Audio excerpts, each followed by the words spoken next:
Hi, my name is Devin Sparrow, and I'm in Dr. Nesmo's Structure and Function class. I did my disorder on schizophrenia.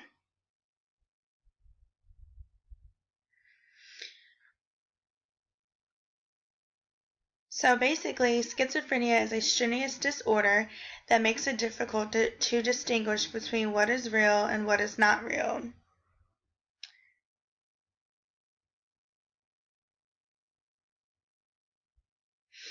It is caused by high levels of dopamine.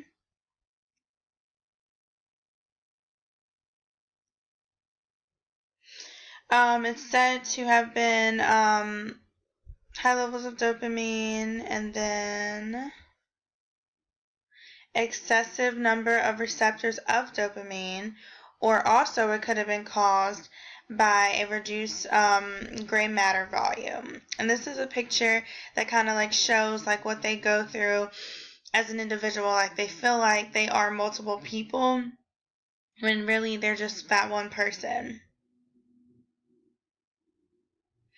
So some cells and tissues that are affected, brain cells and brain tissues are affected by this disorder because you have like your gray matter, you have your neurotransmitters. So it's really that thing that makes them feel like that they have multiple personalities, which of course is caused in their head. Of course, the brain is affected, and then due to this disorder, it makes them not want to take care of like their hygiene and like things of that nature. So they end up also, it can also affect other organs in the body because you're not taking care of hygiene, you're not eating healthy, you're not doing the right things, you may not be drinking enough water. So all those organs in there internally can eventually end up getting messed up in the long run due to not properly taking care of your body and not practicing good health habits.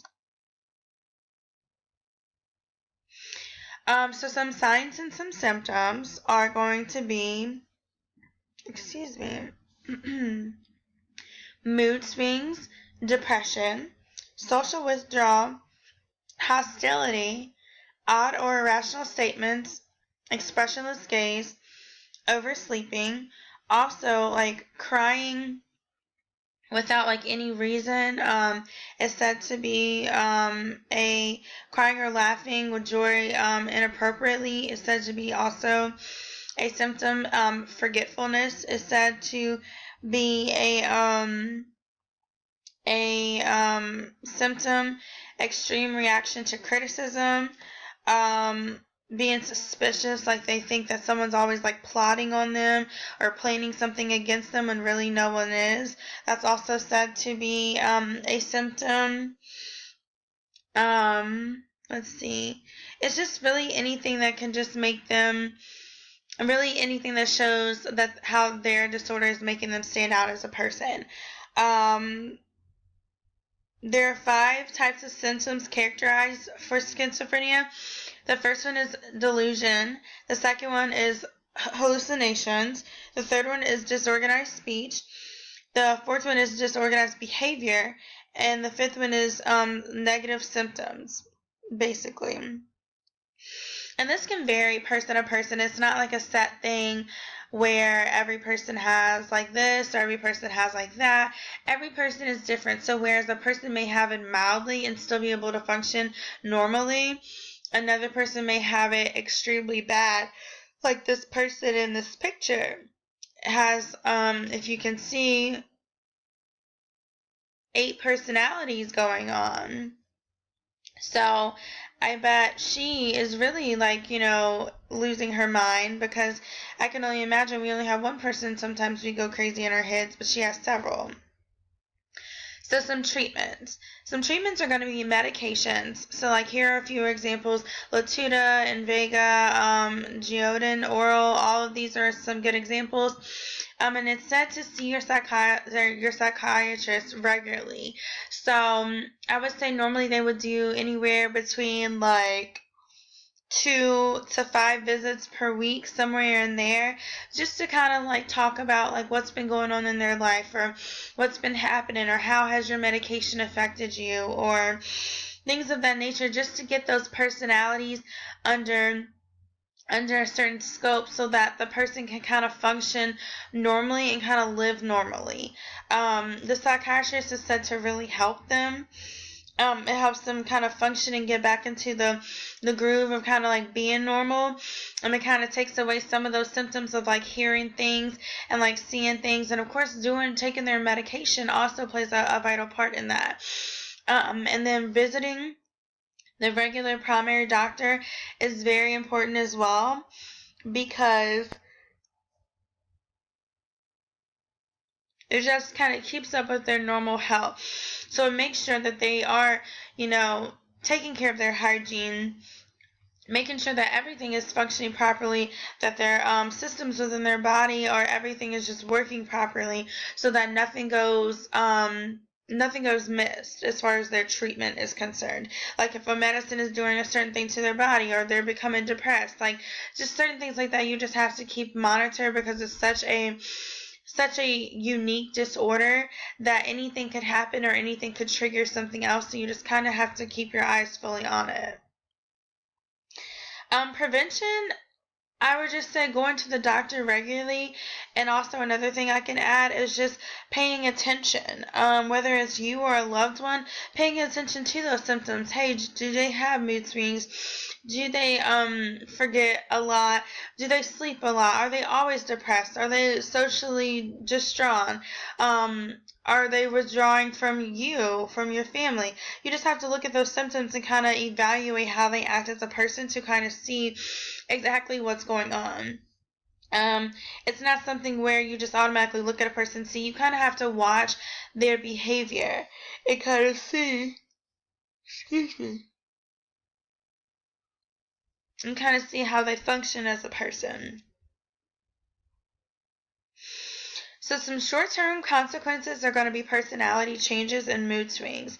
So basically, from this disorder off the jump, you could see your personality changes, you could see your mood swings, you could see so many things starting to happen in just a short period of time. So like, because personality changes and mood swings are some of the symptoms that kind of diagnose this disorder. So it's just kind of unique in that aspect.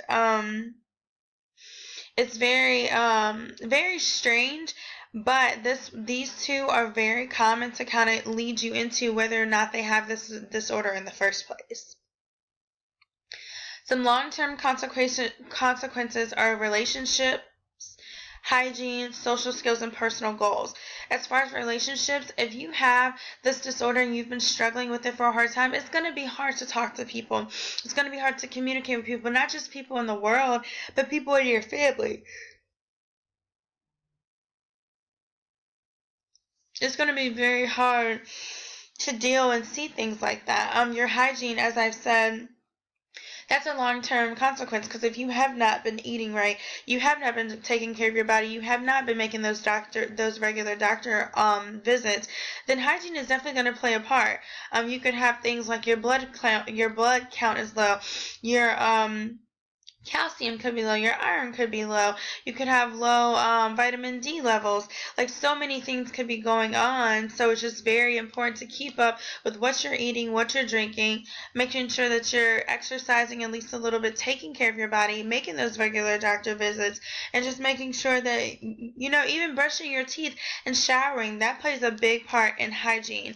Cleaning your nails, making sure that there's no bacteria that you're putting into your mouth, cleaning your hair, making sure that there's no lice or no parasites. All of that plays a part in hygiene.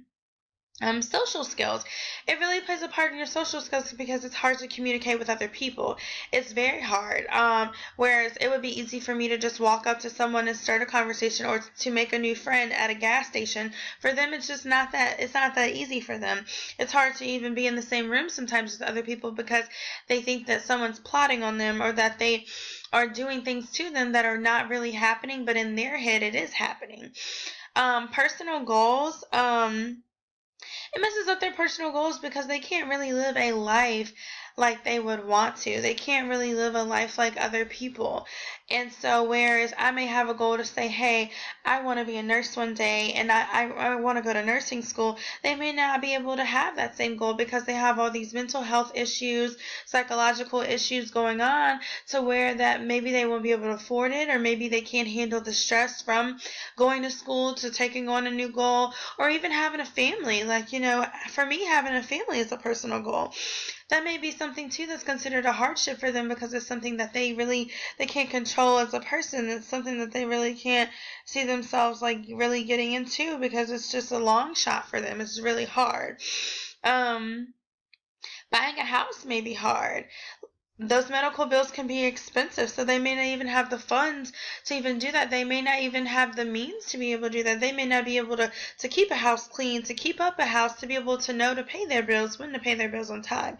So it's just things like that that really play a part in your long-term goals, and that really sink in after you've had this disorder for a while, because they really, after time, play a big role on your life as an individual, and that really they really hinder you from being a normal individual, as other people would do things that you can't do.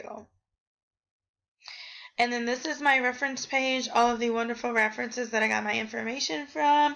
I hope you enjoyed this PowerPoint. I hope it was insightful. I hope you learned a little bit about schizophrenia, as I did. And I hope that we can really get in front of this disorder and kind of like stop it from ruining lives, or continuing to be multiple personalities, and making people feel like they're not normal. Hopefully we can get it under wrap to where we can make people feel normal again. Thank you.